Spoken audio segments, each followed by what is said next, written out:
maybe it'll spread. He's the most positive person on his job. Now you're cured. I feel good.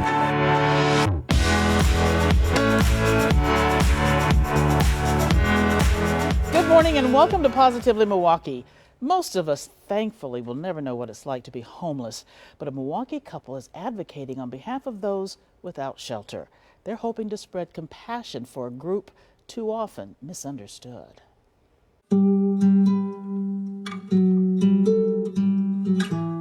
This is a story of love, survival, homelessness, and hope. But let's start with the love. Married couple Laura Marsh and John Hines met 15 years ago when both were homeless. We go to St. Ben's to eat dinner, and I was with my best friend one day, and we were in there, and I've been telling all these people to leave me alone, the guys to get away from me and stuff like that. And John came in, and he was talking to his friend a few people ahead of me, and I looked at him, and he looked at me, and it was like, BAM! Both remember leaving toxic homes when they were younger. I was a teenage runaway.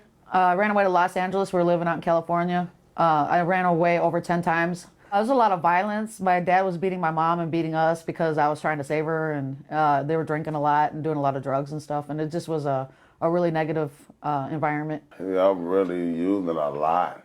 I was using a lot. I stayed outside all my life. I'm about the only one that's still trying to get it together and try to make things happen, but I can't do it by myself. And that meant a fight for survival. John was shot in the head while the two tried to score drugs. And I heard the shot. It was like 1 o'clock in the morning. I was sitting down on the sidewalk because I was tired. And he thought we had money. We were homeless. The bullet went right here in his face. And then to dig it out from behind his ear. And he's got a big scar right here from the brain surgery. He's got a plate right here. And a shunt in his head to drain spinal fluid out of his brain. He had 3 brain surgeries. That violence was a warning shot. It was time to put an end to drugs and living outside. That's what changed our lives for the better. That was a blessing in disguise. Yeah, God is awesome. Because we've been off the streets ever since. Because we would still be out there doing the same thing, just sleeping outside, smoking crack, doing whatever we were doing and stuff like that. We would still be doing the same thing if he had not got shot. We would probably still be out there. So that was a blessing. Just talk to God. We need as much as God we can have. So you don't use drugs and you don't steal anymore? No, we don't steal anymore. No. No, I'm too scared now. I'm old. Jail was all right when I was younger, but I'm too old for that now. We're not still. Today, the couple is drug-free and living in their own place. John even has a job. He's working at Goodwill. He don't miss no days. What is the most rewarding thing about having found not only a home, but a relationship that lasts 15 years? Whoa. Ever since we've been off the streets, our rent has been early or on time. We always pay our rent. If we don't pay nothing else, our rent is always paid because we really find it's a blessing to have a roof over our head. Our electricity went out one day, but it was raining outside. We're like, yeah, but we're in the house, so we can still make something to eat. Before COVID, the couple opened up their home to others still on the streets. It feels good, but a lot of times when people get off the streets, they want to take everybody with them. And that's what we were doing. We had about 20 to 30 people at a time sleeping in our house. We had to slow down because we're not really financially able to take care of everybody like that. But some people would steal stuff from us. We're missing a whole Christmas tree. I don't know where the Christmas tree went. I mean, a whole tree is gone. If people ask me, was it decorated when they took it? No, it was in the basement, but still. We used to steal everything in the world, so whenever it happened to us, it was just what we did to somebody else. So we had to just take it with a grain of salt. And they admit the pandemic poses a few challenges. We're at the point where we're staying together for the cat now. It's just for the cat. Yeah. We break up with each other every day, but we never leave the house. I'm leaving you and I'm leaving you, but we don't. We just go in the other room and watch TV in the other room. But we got TVs in every room, so we're fine. We can just ignore each other. They have written 2 books hoping to give insight on the plight of the homeless, Living in the Shadows of Milwaukee and On the Trail. We wrote the first book, Living in the Shadows of Milwaukee, when we were on the streets. We wrote that book. And then the second book we wrote when we were taking people into our house and stuff like that. So I followed a couple people's stories throughout the book. Being homeless, everybody has their own groups and stuff like that. And it's like, I got more help from homeless people than I ever did from my family. If you're sleeping outside, you can't just walk to the refrigerator and go get something to eat. You can't just go to the bathroom. Do you know how hard it is to go to the bathroom when you're homeless? Nobody will let you use their bathroom unless you buy something. What if you don't have the money? The jail turned me away at 1 o'clock in the morning and told me to find somewhere else to go. And I told them I don't want to live in your bathroom. I just want to use the bathroom. Laura and John even give free speeches to groups and churches to raise awareness on homelessness. I love talking to everybody if I can. And a lot of people don't know if they should give $1 to somebody. They always ask me, should I give $1 to the panhandler? I think that you're giving it out of the kindness of your heart, so it's a blessing. You don't know what they're going to do with that $1, and it's up to them what they do with that $1. They got to talk to God about that. But if you want to give $1 to a homeless person, it might be their copay for their medicine. It might be something to eat. It might be a burger or something. You never know what you're giving to them. Laura dreams of opening a shelter for people living outside.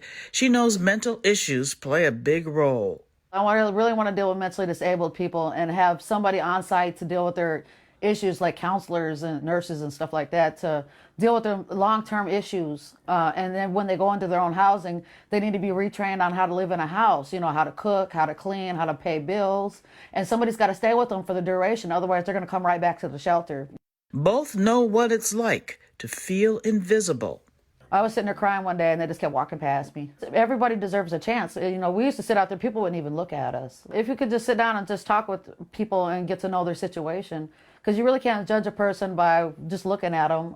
So today, with a new home, children and grandchildren they adore, there's a new purpose, pride, and hope for tomorrow. Despite minor clashes, their love is strong. Every day there's little moments that you want to, you might want to strangle each other. I want to do it now. You know what? You can see the love. Yeah, I do love him. So much. I love him so much too. We've been together through a lot. Yeah. Mwah. That's my That's my baby. He still gives me lightning. Boom. You just have to love their spirit and their sense of humor. Laura got an associate's degree from MATC in business management, and now she's hoping to take some psychology classes, and their books are available on Amazon. We have a link to that address at tmj4.com/links. You might have seen an odd but historic landmark near Paddock Lake. The brass ball hanging above the intersection of Highways 50 and 83 is about to come down. Our Adriana Mendez tells us why that bittersweet loss means a more positive future. For more than a century, a brass ball has hung over the intersection of Highway 50 and 83 in the village of Paddock Lake. It was a direct route between Southport, or now Kenosha, all the way out to Janesville. Village President Terry Burns says the intersection, known as Brass Ball Corners, is a certified historical landmark. A farmer in the 1800s named Seth Huntoon placed a wooden ball coated in copper as a stopping point for people traveling along the roadway. It was a major crossroads in southeast Wisconsin. Over time, the ball was replaced with a mine buoy, but because of the weight, it was taken down, and now a replica hangs over the intersection. Hung up there for roughly 50 years. It's a good 45, 50 pounds. With Kenosha growing and more vehicles traveling along this stretch of the roadway, the Wisconsin Department of Transportation says street improvements are needed. According to the latest traffic count numbers from the DOT, in 2017, 21,500 vehicles passed along this stretch of the roadway daily. That number was up from 2014, with 18,800 vehicles.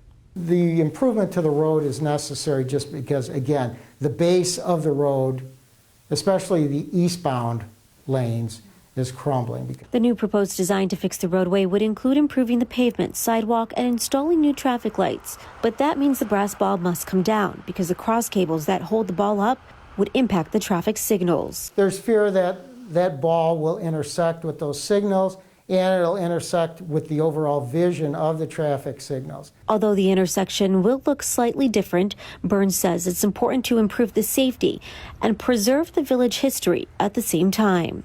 I have had this desire to bring the history of this area to both our residents and anybody that cares to study this area. And that's good to know. And we have some good news. The brass ball will stay near the intersection. It's going to hang next to the corner's historic sign. Still ahead on Positively Milwaukee, baseball is back, and so are Brewers fans. There was a lot of hugs today, a lot of hugs.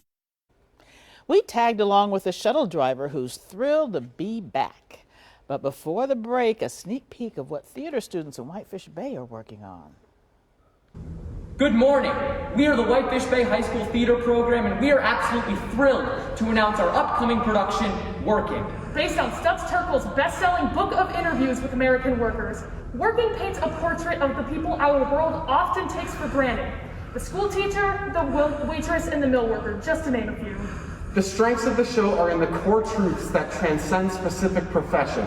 People's relationships with their work ultimately reveal key aspects of their humanity, regardless of the trappings of the job itself.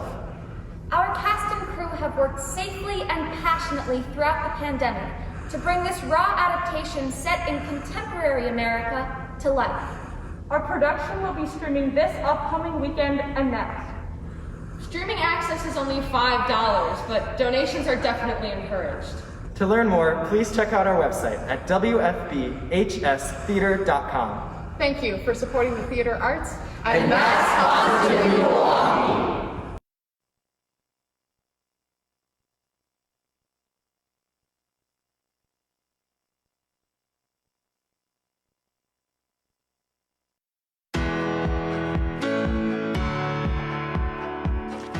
Welcome back to Positively Milwaukee. All aboard the bus to American Family Field. The city of Milwaukee approved 22 Brewer shuttles to take fans to and from the stadium.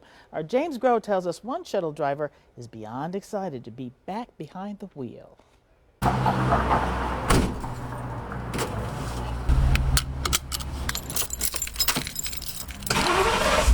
Hello there, young man. Hello. Brenda Wallace is one of the happiest Brewers shuttle drivers you'll meet.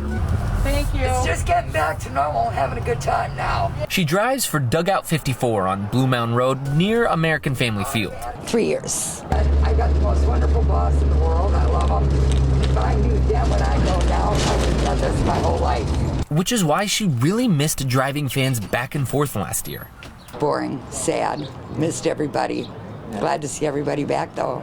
She didn't get to see her regulars, who are now her friends. Hi. So nice to see you. Nice to see you, too. There's Kim, and there's Joy, and there's Mark, and Dan.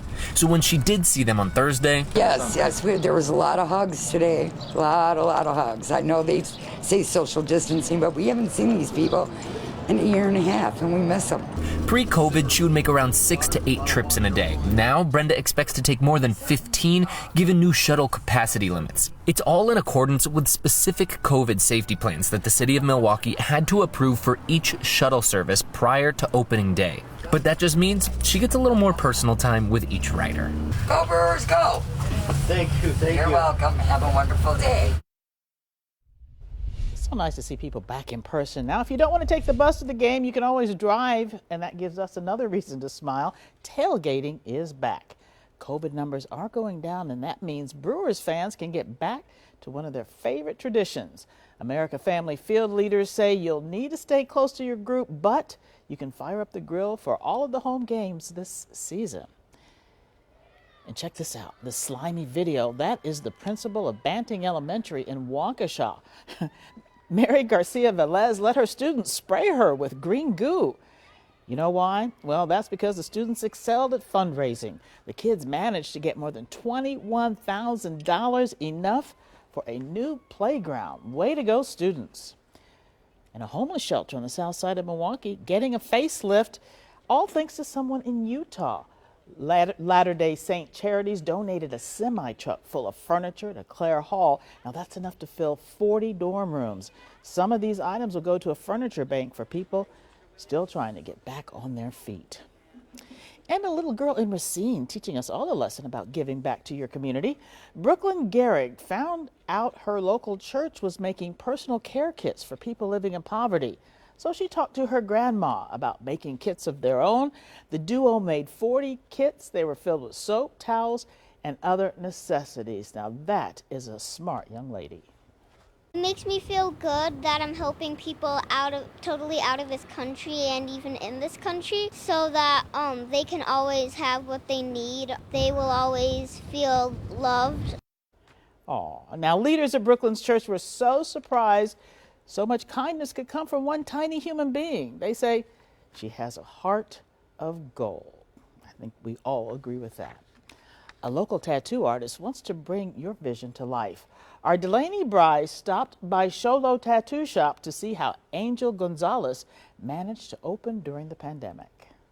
Before the pandemic put the world on pause, Angel Gonzalez was working toward opening Sholo Tattoo in River West. Before the pandemic, the permits and occupancies, all that took a really big part of my time. Not letting the pandemic get the best of him, Angel lended his talents to others, like painting cranial bands. I ended up doing about 6 or 7 different cranial bands, and that was, hearing the people's stories and just creating something for the kids and the babies was really fulfilling for me.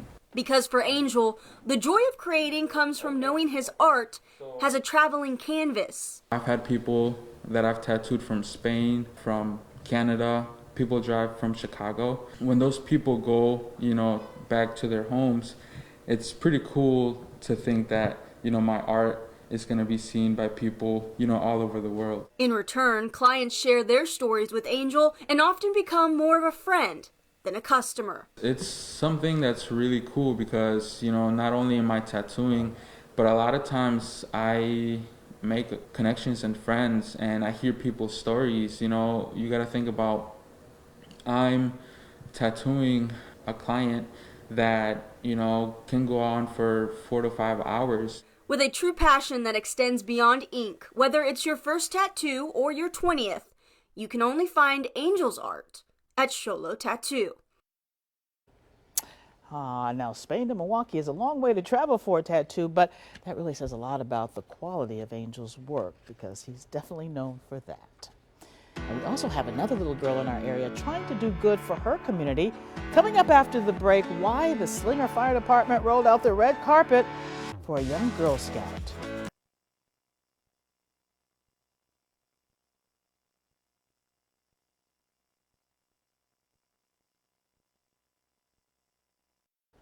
Welcome back to Positively Milwaukee. Soon-to-be moms had an extra hurdle during the pandemic when it came to finding and getting doctor's appointments. Our Mary Jo Ola spoke to leaders at a local hospital, though, who are offering help. Hello. 3-month-old Nigeria Melendez is one of the cutest and calmest babies you'll meet. Her mom, Nairi, remembers finding out she was pregnant on Father's Day. I was too emotional, really, but I was surprised at the same time. It was also at the height of the pandemic. But most times I was scared to come to the hospital because of COVID. Soon after, Nairi connected with the maternal health team at Ascension St. Joseph Hospital in Milwaukee. They recently started doing home visits for those who face barriers to getting to their appointments. One was childcare, and another huge barrier was transportation. Shar Crawford is a community health worker and a huge part of what makes this outreach successful. She does home visits herself with a midwife to ensure every mother has what she needs. Afterwards, after we start going to the patients' homes, doing the blood pressure checks and the belly checks and things like that, maybe after 2 times, guess what we found out? They would come in. They would come in because they have found a comfort point somewhere. To further help mothers, St. Joe's started offering a special waiting room for kids as well as coordinating rides. I really appreciate it because, like I said before, I really didn't have nothing or nobody. It was just me lost with a baby, basically. Allie McNeil with Ascension says the team has reached hundreds of women. Every mom that Shar and her partner have touched in their life have had better outcomes because of it. And since the work began, they're seeing babies are born healthier and moms are doing better. We're living the mission of our organization by doing this work. It's really meant to help serve the most poor and the most vulnerable out there, and that's what we get to do every day. It's time consuming, and I just love it because why not? This is our community. If we don't do it, who will? And it's so important. Leaders at Ascension say 11 to 13 visits mean a healthier birth. And Ascension says this program has had such an impact, the hospital is hoping to replicate it across the country. A firefighter for a day, and it was all because of a 7-year-old Girl Scout helping the Slinger Fire Department. It all happened Friday, March 26th, when a student showed us you do not have to be an adult to help your neighbors. This celebration in Slinger, all because of the good deeds of a 7-year-old girl. Have a great day. Students saluted Girl Scout Brittany Bone with signs and a parade. She even earned a ride in a fire truck. Why? I was trying to help the firefighters find all those fire hydrants so that in case there was a fire, they just had to hook up the hoses. Yes, in the dead of winter, she cleared snow off dozens of fire hydrants, all part of a Girl Scout project.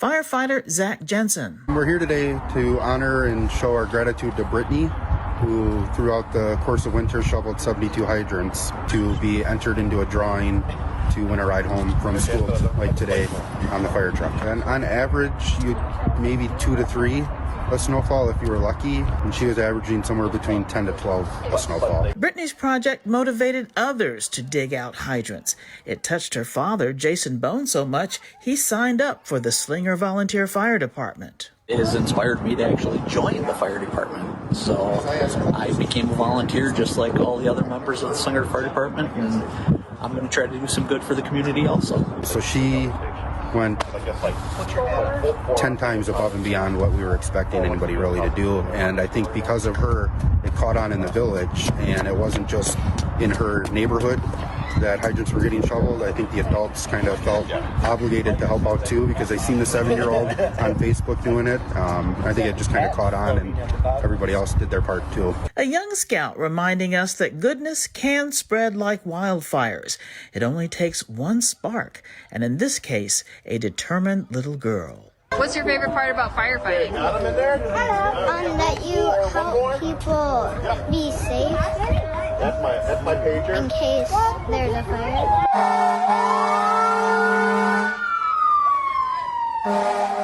Now that's a memorable day. Thank you, Brittany, for thinking of other people. And Brittany is hoping to dig out hydrants again next year. And I'm going to be back with my quote of the week. Don't go away.